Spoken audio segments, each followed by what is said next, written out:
Vladimir Putin se laudă că poate cuceri în câteva zile capitalele țărilor baltice, Varșovia și Bucureștiul. Fostul secretar general NATO Jaap de Hoop Scheffer, sub conducerea căruia alianța s-a extins în estul Europei, a creat flancul estic activat astăzi. Deci Scheffer spune că asta ar fi o decizie pe care Vladimir Putin ar regreta-o amarnic. Urmăriți un interviu în exclusivitate pentru Lumea Azi cu Jaap de Hoop Scheffer. So, Mr. Scheffer, at the summit in Newport, NATO leaders approved a readiness action plan. In other words, the alliance will become more flexible in front of any kind of challenges. How will that be achieved? Well, I hope that the Allied leaders will take their decisions in Newport in Wales seriously, and that means, first of all, the prepositioning of substantial equipment in the Baltic states, in Poland, pre-positioning, so the stuff should be there. Secondly, it means that we'll have to see an increase in the frequency of military exercises in Poland, in the Baltic states, elsewhere as far as I'm concerned. I would hope, I haven't heard about that, but that's NATO should also exercise, bring a United States brigade in from the United States to Europe, as that happened during the Cold War exercise, I mean. So, and then on top of that, this really rapid reaction force should also take itself and its exercise and its preparedness very seriously. Those are the measures I think about having read the Newport communique. Mr. Scheffer, legally, the founding act, you know, signed with Russia in 1997, was not denounced by NATO, though it's been violated several times by the Russians. What about NATO? Did NATO respect its engagements? Well, NATO can do what the Allied leaders decided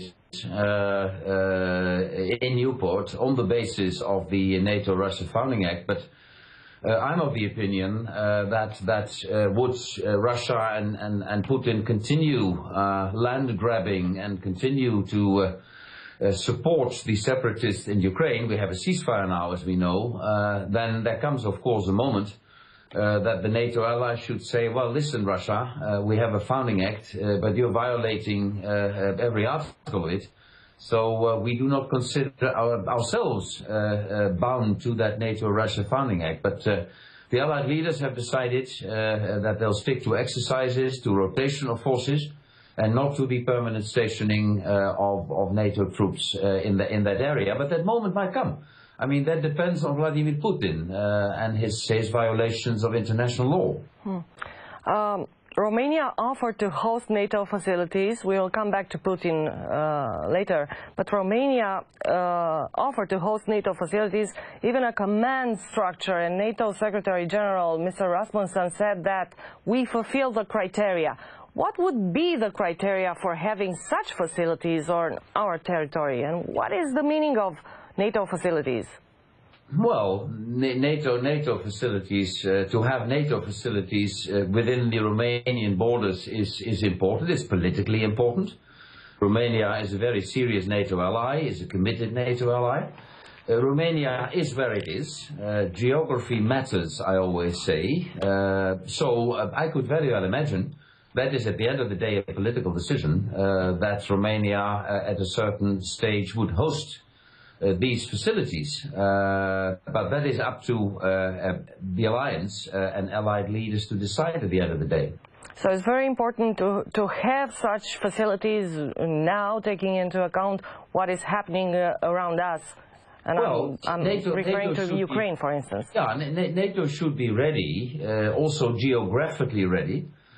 And as far as the geographical locations of its command structures are concerned, NATO should be ready for all eventualities. I do not think that Putin will try to violate or will violate NATO territory.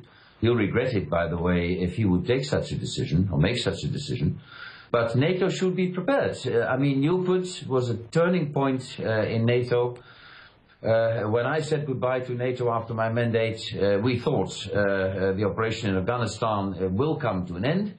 Other operations will come to an end, so we'll see a relatively quiet NATO. Now, Putin, with his land grabbing and his violation of international law has woken us up, and we have seen the new results. NATO is back to its core, and that is safeguarding the territorial integrity and the sovereignty of all its members.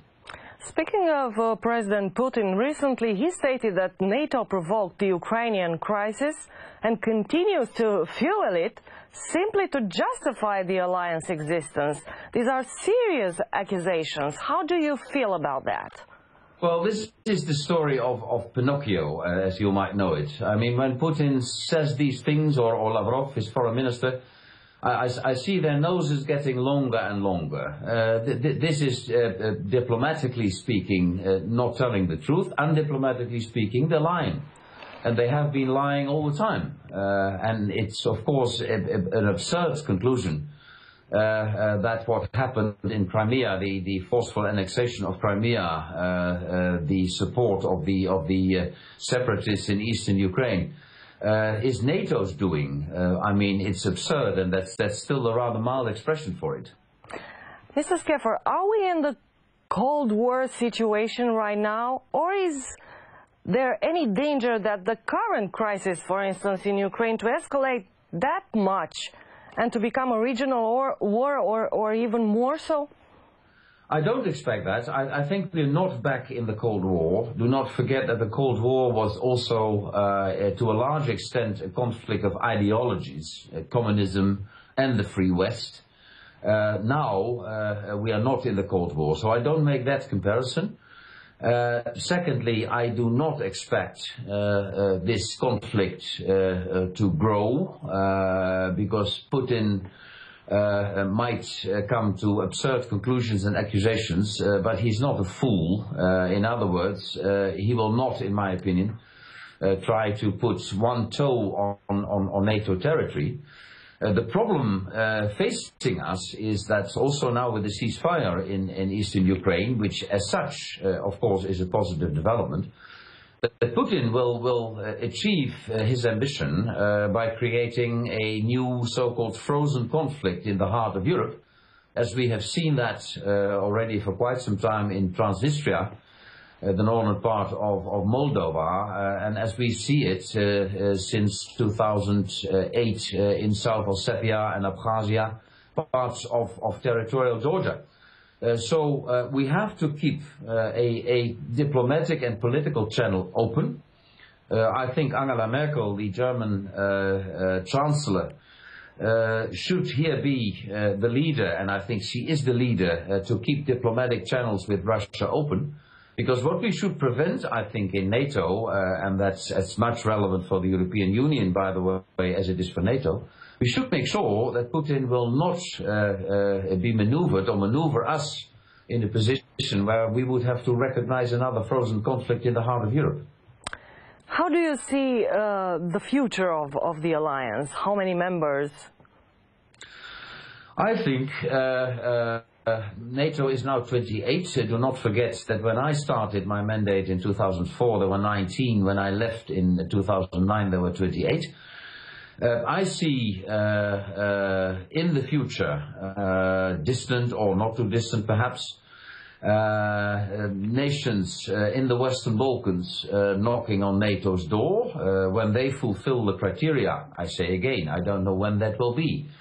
But when they fulfill the criteria, I would say that in the Western Balkans there is still room for NATO enlargement. But do you see countries like Ukraine or Georgia as future member states? Because I'm asking you this because NATO promised Ukraine a special status now. And I was wondering, what would that be, this status? Well, that will be a strengthening and an enlarging of the NATO-Ukraine Commission. NATO and Georgia, NATO and Ukraine, it is still a very difficult story. We know that Ukrainian Prime Minister Yatsenyuk restarted that discussion. That President Obama, when he was visiting Estonia, reconfirmed the NATO position, which is that Georgia and Ukraine can eventually become NATO members. We don't know when eventually will be. We didn't see that, of course, being discussed at the NATO summit in Newport, and we didn't see that repeated in the communique.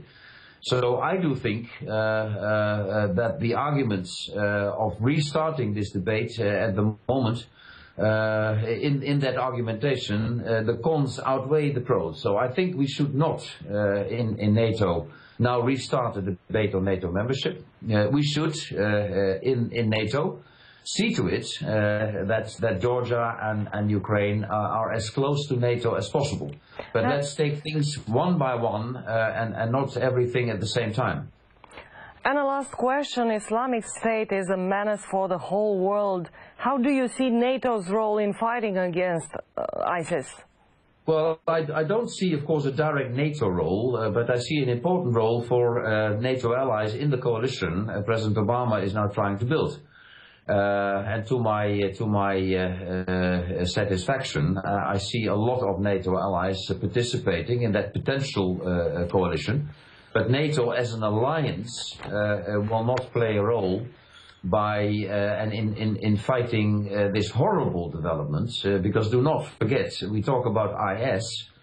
The Islamic State, I mean, many commentators and political leaders are talking about a terrorist organization. Yes, of course, ISIS or ISIL is terrorism, but do not forget, IS has all traces of a state. If you read blogs by IS, they ask for engineers, they ask for accountants, they have a state structure. It is much more serious, in my opinion, then even much more serious than Al-Qaeda and other terrorist groups we know, because these guys are building a state. They're beheading people, they're executing people, they're committing crimes against humanity, but they are building a state. But again, coming back to your question, NATO as an alliance doesn't have a role here, but NATO allies under the United States of America's leadership will play a very important role.